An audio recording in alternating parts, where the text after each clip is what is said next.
Welcome dear students, मैं हूं professor Asim. आज मैं आपको चैप्टर नंबर 14 यहाँ मेंशन है। ये टॉपिक है रिग्रेशन एंड कोरिलेशन, जो आईसीएस के पार्ट सेकंड के स्टूडेंट जो हैं इंटरमीडिएट में सेकंड ईयर के स्टूडेंट्स के लिए टॉपिक है। उसके अलावा थर्ड ईयर के स्टूडेंट्स के लिए भी है, एडीपी या फिर बीएस के different subject just like economics, physics, English, computer, जिसमें भी स्टैटिस्टिक्स का टॉपिक पढ़ाया जाता है, वहाँ ये एमसीक्यूज़ उनके लिए बहुत इंपॉर्टेंट हैं। ये मैंने इन चैप्टर्स में से सेलेक्टिव इम्पोर्टेंट एमसीक्यूज़ जो पिछले सालों के एग्ज़ाम में आए हैं वो मैंने यहाँ पे समझाए हैं डिटेल से। ये एमसीक्यूज़ हैं रिग्रेशन एंड कोरिलेशन। तो रिग्रेशन एंड कोरिलेशन के एमसीक्यूज़ समझने के लिए आप एक तो रिग्रेशन इक्वेशन एक पेज पर लिख लें, वो है y = a + bx। उसके अलावा कुछ प्रॉपर्टीज़ हैं रिग्रेशन की और कुछ प्रॉपर्टीज़ हैं कोरिलेशन की, उनको आपने जहन में रखना है। अगर वो आपने याद नहीं की हुई तो अब आपको मैं एमसीक्यूज़ के ज़रिए वो समझाऊंगा और वो आपको याद हो जाएंगी। अब सबसे पहला एमसीक्यूज़ यहाँ पे देखें, रिग्रेशन के हवाले से है। The process by which we estimate the value of dependent variable on the basis of one or more independent variable is called. अब ये पहली डेफिनेशन है रिग्रेशन की, यानी तो करेक्ट ऑप्शन इसमें आ जाएगा बी, क्योंकि रिग्रेशन की जब डेफिनेशन आप याद करेंगे तो उसमें भी आपने यही चीज़ लिखनी है। इसके बाद नेक्स्ट है number 2, all data points falling along a straight line is called. यानी रिग्रेशन में हमारे पास कुछ रिलेशनशिप, दो वेरिएबल के रिलेशनशिप होते हैं या एक वेरिएबल का दो वेरिएबल पर किस तरह रिलेशन है, तो उसमें कुछ रिलेशनशिप लीनियर होते हैं, कुछ नॉन लीनियर होते हैं, कुछ कर्व लीनियर होते हैं और कुछ स्कैटर डायग्राम की शक्ल में बिखरे हुए होते हैं। अब ये ऑब्जेक्टिव है कि all data points falling along a straight line is called. अगर डाटा पॉइंट्स ग्राफिकली हम डाटे को ड्रा करें और पॉइंट सारे एक ही लाइन के इर्द गिर्द ड्रा हो रहे हों तो उस वक्त रिलेशनशिप होता है लीनियर, यानी इसका करेक्ट ऑप्शन है ए। सेकंड एमसीक्यूज़ में करेक्ट ऑप्शन हो गया लीनियर रिलेशनशिप। इसके बाद नेक्स्ट थर्ड एमसीक्यूज़ है the slope of regression line y on x is also called. जैसे मैंने स्टार्ट में बताया कि आपने इक्वेशन तो ये लिख लेनी है, regression equation y on x की लिखेंगे, y = a + bx। इसमें जो b है उसको स्लोप भी कहते हैं और यहाँ पे जो दूसरा नाम आपने याद रखना है वो है regression coefficient of y on x, यानी करेक्ट ऑप्शन आपने याद करना है डी। यानी थर्ड एमसीक्यूज़ में slope of regression line y on x पूछा था। y ऑन x में y = a + bx अगर आपने लिखा है तो उसमें जो b है वो रिग्रेशन कोफिशिएंट है y ऑन x का। इसी तरह number 4 MCQs, in simple linear regression the number of unknown constants are.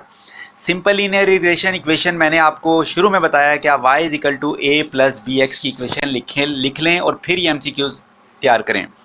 इसमें जो a और b है वो अननाउन कांस्टेंट है, तो इसकी कितनी तादाद हो गई, जैसे मैंने आपको बताया कि y = a + bx। इसमें a और b याद रखें ये अननाउन कांस्टेंट हैं या ये एस्टीमेट हैं पैरामीटर अल्फा और बीटा के, और y और x इसमें दो वेरिएबल्स हैं, तो अननाउन कांस्टेंट आपने लिखना है 2, यानी करेक्ट ऑप्शन आ गया b। इसके बाद नेक्स्ट ऑप्शन आपके पास है number 5, in simple regression equation the number of variables involve. Regression equation में वेरिएबल्स कितने इन्वॉल्व हैं, सिंपल रिग्रेशन इक्वेशन जो मैंने स्टार्ट में आपको कहा था लिखें, इसमें जैसे मैंने अभी बताया कि रिग्रेशन इक्वेशन जो सिंपल होती है y = a + bx, तो इसमें वेरिएबल इन्वॉल्व हैं दो, यानी इसका करेक्ट ऑप्शन है सी। ये सी ऑप्शन करेक्ट है, 2 वेरिएबल, एक y और एक x। उसके बाद नेक्स्ट एमसीक्यूज नंबर 6 में है, if the values of any regression coefficient is 0। अगर किसी भी रिग्रेशन कोफिशिएंट की वैल्यू 0 आ जाए देन 2 वेरिएबल्स आर। अगर रिग्रेशन कोफिशिएंट जैसे मैंने आपको बताया कि regression equation y = a + bx है, तो इसमें रिग्रेशन कोफिशिएंट क्या हो गया, b जो है रिग्रेशन कोफिशिएंट है। अगर वो 0 आ जाता है तो इसका मतलब है जो वेरिएबल्स हैं वो इंडिपेंडेंट हैं, एक दूसरे पर डिपेंड नहीं कर रहे, क्योंकि इक्वेशन अगर आप देखें b 0 है तो वो x से मल्टीप्लाई करके x को ख़त्म कर देगा, तो उसका अफेक्ट y पर नहीं पड़ेगा, तो करेक्ट ऑप्शन है डी। उसके बाद नंबर 7 एमसीक्यूज है, the straight line graph of the linear equation y = a + bx। अब देखें straight line graph of the linear equation y is equal to a plus b x, slope is horizontal if, यानी उसमें slope horizontal कब होगा, यानी b की value कब horizontal graph draw करेगी, जब b की वैल्यू होगी 0। तो करेक्ट ऑप्शन आपने याद रखना है वो है नंबर ए, जिसमें b मेंशन किया हुआ है 0 के बराबर।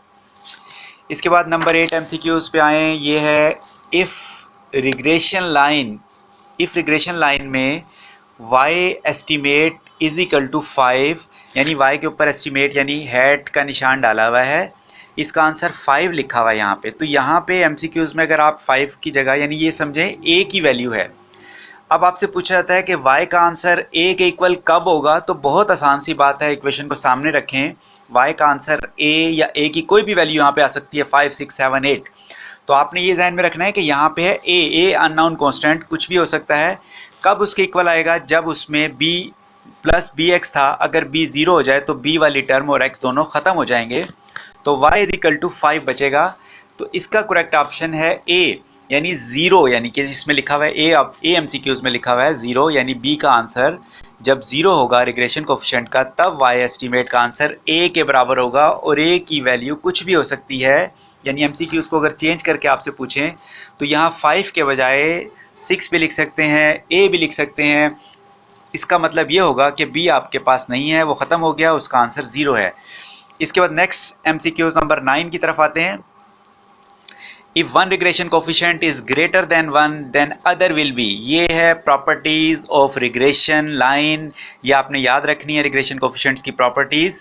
उसमें ये है कि अगर एक रिग्रेशन कोफिशिएंट 1 से बड़ा होगा तो दूसरा 1 से कम होगा। देन अदर विल बी, ये आपके पास MCQs में करेक्ट ऑप्शन आ रहा है C, यानी लेस देन 1 के बराबर।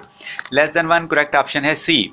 अगर एक रिग्रेशन कोफिशिएंट, यानी जैसे इक्वेशन है y is equal to a plus b x, इसकी दूसरी इक्वेशन बनेगी x is equal to a plus b y, तो इसमें दो रिग्रेशन कोफिशिएंट हो गए, एक y ऑन x का और एक x ऑन y का।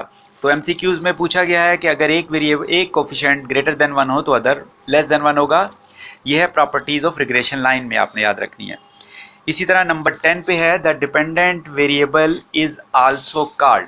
अब ये देखें, डिपेंडेंट वेरिएबल के मुख्तलिफ नाम हैं, वो आपने याद रखने हैं, वो मैं आपको बताता हूँ, वो आप नोट करें। डिपेंडेंट वेरिएबल, डिपेंडेंट है जो दूसरे पर इन्हिसार कर रहा है, इसके मुख्तलिफ नाम हैं। उसमें रिग्रेसेंट, यहाँ जो करेक्ट ऑप्शन है वो है बी, रिग्रेसेंट। रिग्रेसेंट के अलावा इसका अदर नेम्स में प्रिडिक्टेंट, रैंडम वेरिएबल्स या एक्सप्लेन्ड या फिर रिस्पॉन्स वेरिएबल, ये सारे नाम हैं डिपेंडेंट वेरिएबल के। लेकिन यहाँ पे सिर्फ रिग्रेसेंट यानी बी ऑप्शन आपने करेक्ट करना है। इसके बाद नेक्स्ट MCQs नंबर 11, इसमें पूछा गया है कि independent variable, the independent variable is also called. अब आपने इंडिपेंडेंट वेरिएबल के नाम बताने हैं। इंडिपेंडेंट वेरिएबल के नाम भी उसी तरह जिस तरह डिपेंडेंट वेरिएबल में आखिर में ND लग रहा था, इसमें R लगेगा, रिग्रेसर OR या AR। यानी इसका जो करेक्ट ऑप्शन है वो है A 11 MCQs का, यानी independent variable is also called regressor. अब रिग्रेसर सिर्फ नहीं है इसका नाम, इसके नाम में प्रिडिक्टर भी होता है, एक्सप्लेनेटरी वेरिएबल भी है, स्टिमुलस वेरिएबल भी है और फिक्स्ड वेरिएबल भी है। ये तमाम नाम आप इसके नोट कर लें, ये MCQs में डिफरेंट तरीके से पूछ सकते हैं। इसके बाद 12 MCQs है इन रिग्रेशन इक्वेशन। रिग्रेशन इक्वेशन, आप ज़रा गौर से देखें, यहाँ पे इक्वेशन लिखी है x इज इक्वल टू, पहले मैंने आपको स्टार्ट में लिखवाई थी y is equal to a plus b x. अब x is equal to a plus b y है। इस इक्वेशन को अच्छी तरह नोट करें। इसमें x क्या कहलाएगा, x देखें दो वेरिएबल मैंने बताया, जो इक्वल के लेफ़्ट साइड पे होता है वो है डिपेंडेंट वेरिएबल। ज़्यादातर हमने MCQs पढ़े थे y के हिसाब से, अब ये MCQs है x के लिहाज से। तो इसमें x कौन सा है, x है डिपेंडेंट वेरिएबल, यानी करेक्ट ऑप्शन है B 12 MCQs का। उसके बाद 13 पे आते हैं। In regression equation y is equal to a plus b x. अब दोबारा रिग्रेशन इक्वेशन y आ गई, यानी y लेफ्ट साइड पे आ गया, a प्लस बी एक्स। तो इसमें a का पूछा गया है, a कहलाएगा y इंटरसेप्ट, क्योंकि रिग्रेशन इक्वेशन है y ऑन x की। तो इसका करेक्ट ऑप्शन है B 13 का। इसके बाद 14 है the regression equation always passes through the different point दिए हुए हैं। ये भी एक इसकी प्रॉपर्टीज़ में आता है कि regression equation passes through the point, ये x बार और y बार, ये जो C ऑप्शन है ये इसका C ऑप्शन करेक्ट है 14 MCQs का। इसके बाद 15 में है when bxy is positive then byx will be. तो रिग्रेशन की प्रॉपर्टी है कि जो एक रिग्रेशन कोएफिशिएंट का साइन होगा वही दूसरे का होगा। तो इसमें करेक्ट ऑप्शन आपको समझ आ गया होगा कि अगर bxy पॉजिटिव है तो byx भी पॉजिटिव होगा। ये प्रॉपर्टी ऑफ रिग्रेशन में आपने याद करना है। इसके बाद नेक्स्ट है the correlation coefficient of the dash और डैश यानी खाली जगह यहाँ आपने बताना है of two regression coefficient. Correlation coefficient दो रिग्रेशन कोएफिशिएंट का क्या होता है, इसमें ज्योमेट्रिक मीन है, arithmetic mean, harmonic mean, median. तो करेक्ट ऑप्शन आपके पास है ज्योमेट्रिक मीन, यानी correlation coefficient is the geometric mean of two regression coefficient. Correct option हुआ ए। 17 MCQs है। Regression coefficient is independent of, अब ये भी प्रॉपर्टी है रिग्रेशन कोएफिशिएंट की, वो जहन में रखनी है कि ये इंडिपेंडेंट ऑफ के बाद हमारे पास जो ऑप्शन है इसमें यहाँ आते हैं। ये ऑप्शन नंबर ए पे है यूनिट्स ऑफ मेजरमेंट्स, यानी इंडिपेंडेंट ऑफ चेंज, ये शॉर्टकट लिखा हुआ है change of origin and change of scale, या फिर option both A and B या फिर नॉन ऑफ देम।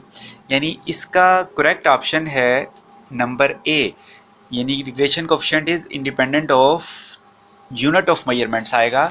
इसमें नेक्स्ट जो बी लिखा हुआ है ना वो है स्केल एंड ओरिजिन, तो उनमें से एक ऑप्शन ओरिजिन वाला करेक्ट होता है, स्केल वाला नहीं होता। तो करेक्ट ऑप्शन इसका है A. E i is equal to y i minus y i estimate is called, ये भी इसकी प्रॉपर्टी है या इसका नाम कह लें कि एस्टीमेट एरर को हम किस नाम से जाहिर करते हैं, ये है करेक्ट ऑप्शन ए रेजिड्यूल, जिसमें ओरिजिनल ऑब्जर्वेशन y और एस्टिमेटेड y दोनों को माइनस करते हैं और उसकी प्रॉपर्टी भी याद रखनी है कि इसका सम जो है वो 0 आता है।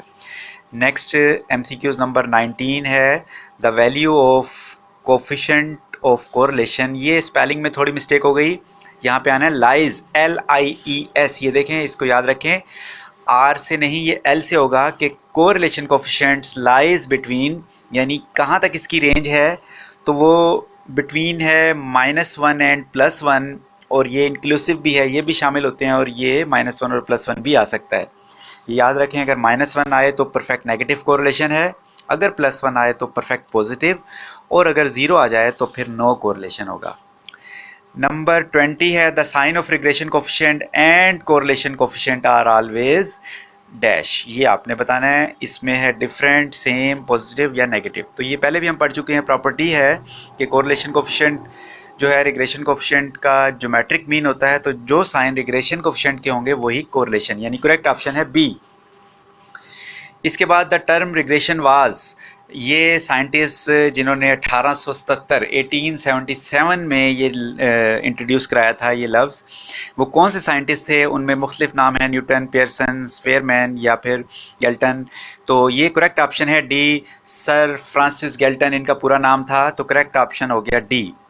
इसके बाद 22 है in correlation problems both variables are, correlation के जो सवाल होते हैं उनमें दोनों वेरिएबल्स क्या होते हैं, अननोन होते हैं, इक्वल होते हैं, फिक्स्ड होते हैं या रैंडम होते हैं, तो ये रैंडम होंगे दोनों वेरिएबल, यानी करेक्ट ऑप्शन आ गया इसमें 22 में डी।